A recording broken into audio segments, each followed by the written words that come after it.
Hello and welcome to yesterday's airlines. As promised and advertised, it is time to take a look at the 5 HX models Pan Am Boeing 747s that have just been released in 400 scale. As you can see, one of these beauties has already escaped from the box, but the other 4 have never been out the box yet.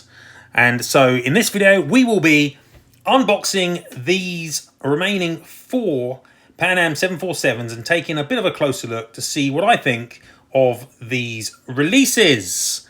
I'm really thankful to HX Models for sending me these models. I really wasn't expecting them to send me all of them, to be honest. They had said they were interested in sending me 1 or 2. So thank you very much to them.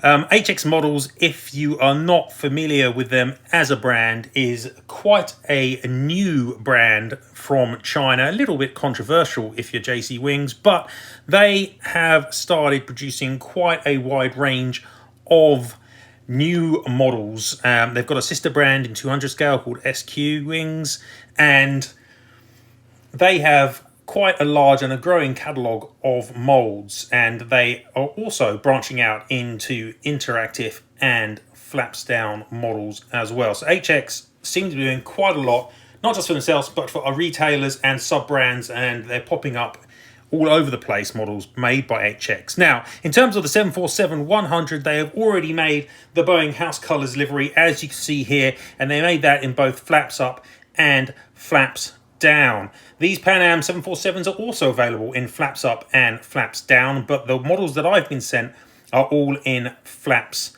up configuration. But you can see here that they look pretty great as flaps down too. So we're going to get into checking out these Pan Am models in just a second. But before we do that, obviously, as always, please chuck a like on the video and subscribe to the channel, because I'm producing this kind of content all the time nowadays, and I'm really pleased with how the channel is growing. Also, don't forget to check out my sponsor, Northeast Diecast, who have an impressive range of models in 400 and 200 scale, including quite a wide range of great 747s. So check them out because they've got a lot of really cool models that you will like. And when you do check them out, don't forget to use the code yesterday's airlines 15 for 15% off your order at Northeast Diecast. That's yesterday's airlines 15 for 15% off your order at Northeast Diecast. But let's get on. Check out what these Pan Am HX Model 747s are all about.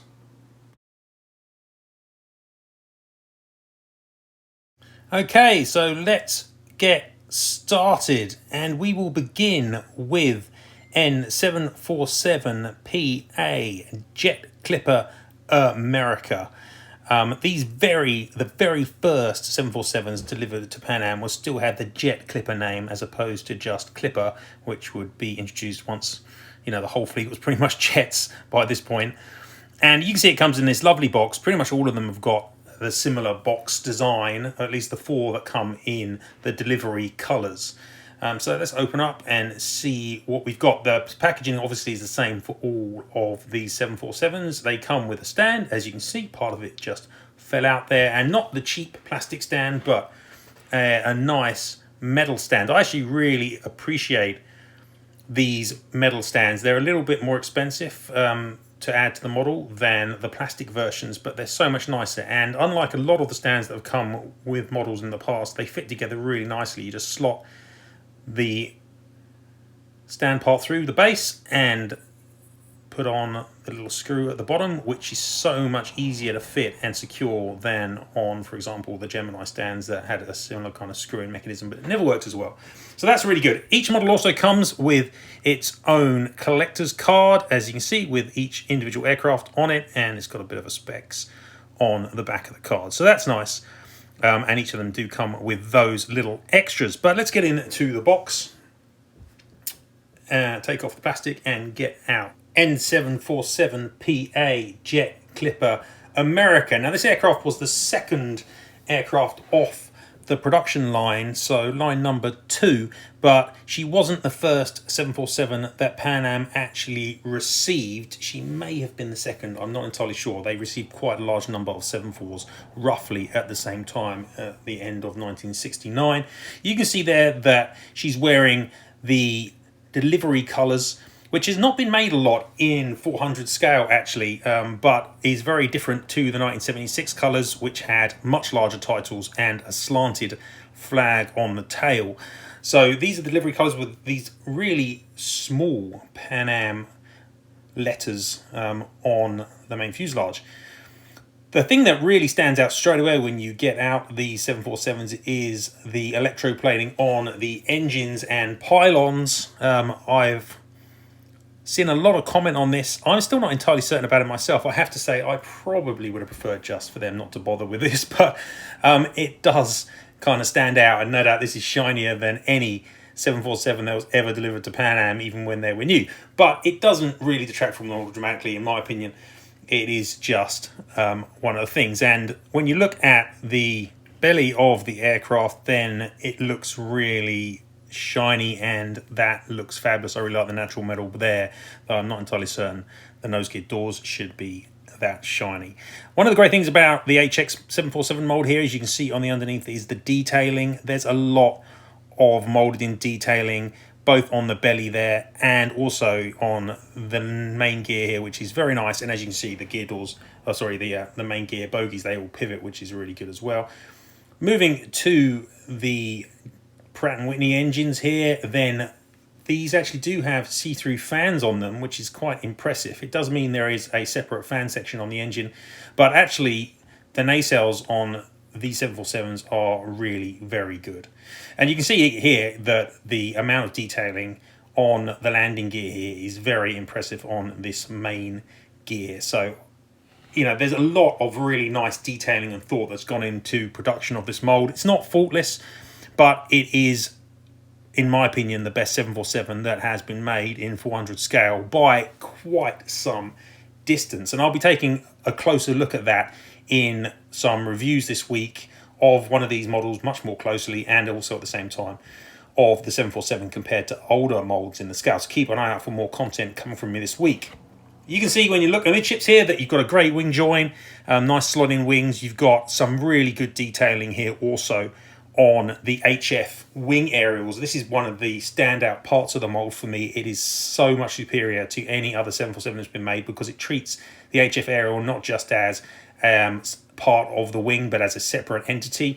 So it's a lot more detailed, and you've got the fuel dump pipe just inboard of the HF aerial molded onto the wing there as well. And on the underside, you've also got some really nice flap hinge detailing. So the wings are one of the things on this mold which is a real triumph in my opinion. We'll just flip her over and you can see that they've got the flap hinge detailing there, which again, I've not seen that on another 747 in 400 scale. So really excellent detailing across this mold, I would say.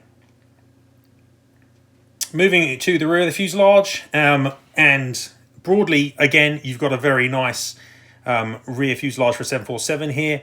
I think this underside line is very good. I've paid quite close attention to that. There has been comment here about that angle at the base of the tail not being correct, and I think that's correct. It isn't right, but for me, it's not a major concern. It's just a relatively small thing. And when you look at the tail cone itself, you can see the detailing around the APU here, if I can get the camera to focus, is actually really very good. Again, much better than I've seen on any other 747 in the scale.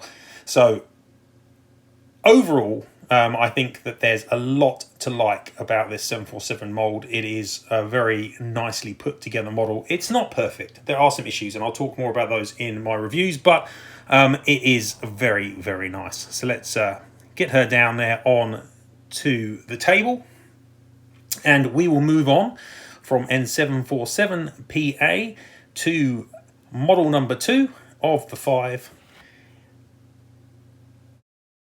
And that model is N735PA Clipper Constitution. Now, this aircraft was the frame which was supposed to operate the first flight as Clipper Young America, but it wasn't able to because it had engine problems, something that was fairly common for Pan Am 747s at the time. But as you can see, it's got all the same parts that the other 747 had, and I'll just get it out of the plastic. And you can see again that these, or at least 4 of these models, are fundamentally the same, just with different Clipper names and registrations. But they do illustrate a good chunk of the early 747 history with Pan Am. So there we go. You can see you've got the Clipper name on the front end, and just as nice detailing. Notice also that the stand hole for these HX models is a triangular stand hole, and that makes the stand fit much tighter. The aircraft doesn't swivel around on the stand, which is really very good. So that's a nice change over circular stand holes. But again, broadly, the aircraft looks fabulous here. Really nice finish. It's got the SATCOM dome just behind the dome of, the hump, which was a feature of all early 747s. And we'll put it down there next to N747PA, and we'll move swiftly on to our third 747 out of this batch. And our third 747 is N732PA Clipper Storm King. This is the model which I'd already taken out of the box prior to doing the recording here. This aircraft actually was fitted with a very pointed nose boom during flight testing, and actually also was involved in quite a major accident before delivery. But regardless of that, it's another really beautiful model there, and that was the third 747 off the production line, and there's the little card as usual. So that is N732PA Clipper Storm King. We're getting through the 74s now, and we've got one more in the delivery colours to go. And that aircraft is Clipper Young America here, as you can see, N733PA. And this aircraft is, of course, the first 747 that was delivered to Pan Am. It arrived on 12th of December 1969, actually. And this aircraft is the number 6 off the production line. So again, out the box she comes. And there we go. You can see that she's got the name Clipper Young America on her side. Now, it's easy to get incredibly confused with Pan Am Clipper names. They change them all the time, and in really randomly, and different aircraft all the same. So that's quite annoying. One thing that you should notice between these different 747s is there is a minor difference here at the horizontal stabilizers at the back. You can see here that on this aircraft, they're kind of sandy coloured just before, whereas on Clipper Storm King here, it's white. I'm not entirely sure what that's about, whether that's a real difference with the actual aircraft in service, or whether that's maybe a production mistake. I probably should do more research into whether that's accurate or not, but certainly there is a bit of a difference there, that a couple of these have that sandy area just by the horizontal stab, and some don't. But otherwise, this is basically the same as Clipper Storm King, aside from the name. So there we go. We now have all 4 of the 1969 delivery colours 747s out of their boxes and looking very nice. And of course, each of them comes with their own little card, as I've already mentioned. So really very attractive quartet of Pan Am Clippers there. Of course, the last Pan Am 747 that we need to look at here jumps right to the end of the history of 747s with Pan Am, missing out multiple livery variants in between, and is the billboard colours. So we will look at that aircraft next, and indeed it is one of these aircraft, just in a different scheme. So that last 747 is once again N747PA, but by this time in her career she was known as Clipper 1T Trippe, and after obviously the most famous man associated with Pan Am. And I believe this aircraft may actually have been the last 747 to wear Pan Am colours, so that makes her slightly more important as well. Now, the billboard colours at the time were quite a change for Pan Am, which had been a very conservative airline, and it wasn't fairly standard to have gigantic titling on your fuselage, so they were quite different and quite a change for the carrier. But they really did suit the 747 very well, albeit a lot of Pan Am 74s were looking a little bit worse to wear by the time that the billboard scheme was introduced, because Pan Am obviously was beginning its long nosedive into the ground. But regardless of that, you can see here that the colours look fabulous and provide a significant difference to the other scheme. You've got the clipper name, but you've got these huge tiles, and you've got to say, without the cheat line, that the shiny belly really shines even more, and it looks, very nice. And of course, this aircraft also, being much later in a career, does not have that SATCOM fairing after the hump. Those were removed in, I believe, mid-70s, so only early 74s had those. But she does have these electrolyte engines and pylons, much like the other versions here, and looks equally as good, if not better, I would say, in the billboard scheme.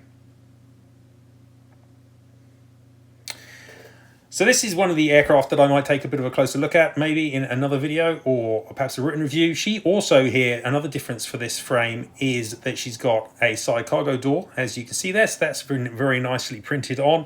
And the updated Pan Am titles on the globe, on the tail, and the slanted flag as well. So significantly different in terms of the livery. The mould obviously is the same and looks just as wonderful as the others.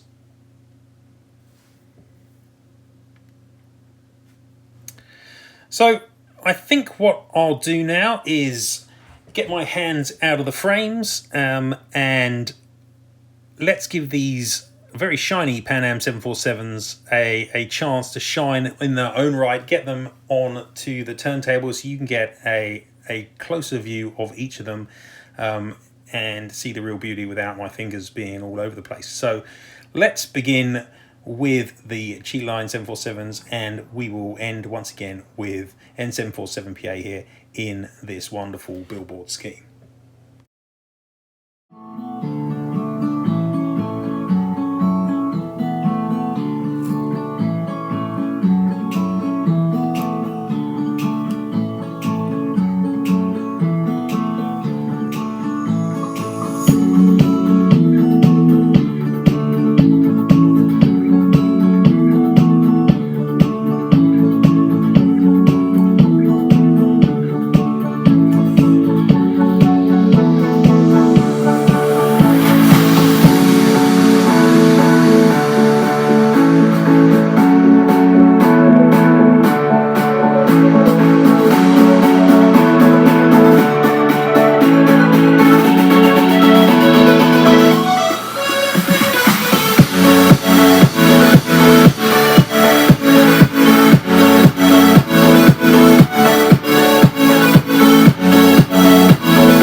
Okay, and here we have both of the N747PA 747s on the turntable at the same time. This is the summary point of the video. I hope you've enjoyed this look around these Pan Am 747s. I think they're going to be really sought after, the sort of quality of 747 we've been looking for a long time. If you're wondering where you can buy these, then I know for certain that in the UK, Bedfordshire Diecast is going to be stocking these models, and Yankee Victor 400 may well have a few left over in the United States as well. So check out those stores if you're looking to get these new. How many of these can I get on the turntable at once? Not all of them, but I could get all 4 of the 5 on. I hope that you agree that these are looking like excellent 747s. There's so much potential for this mould, replacing all those old Big Bird and Dragon 74s that you've been struggling to get for years with wonderful, up-to-date new models.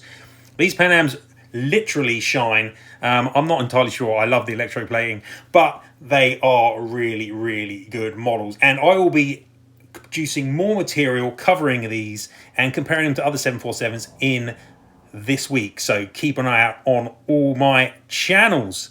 Also, don't forget to check out my sponsor, Northeast Diecast, and get 15% off your order from them with yesterday's Airlines 15. It's a great store and they've got some great models, so check them out. But for now, I want to thank you for watching. It has been a pleasure to be able to unbox these 5 Pan Am 747s. They are truly delightful models, and it does illustrate a huge amount of potential for HX models moving forward.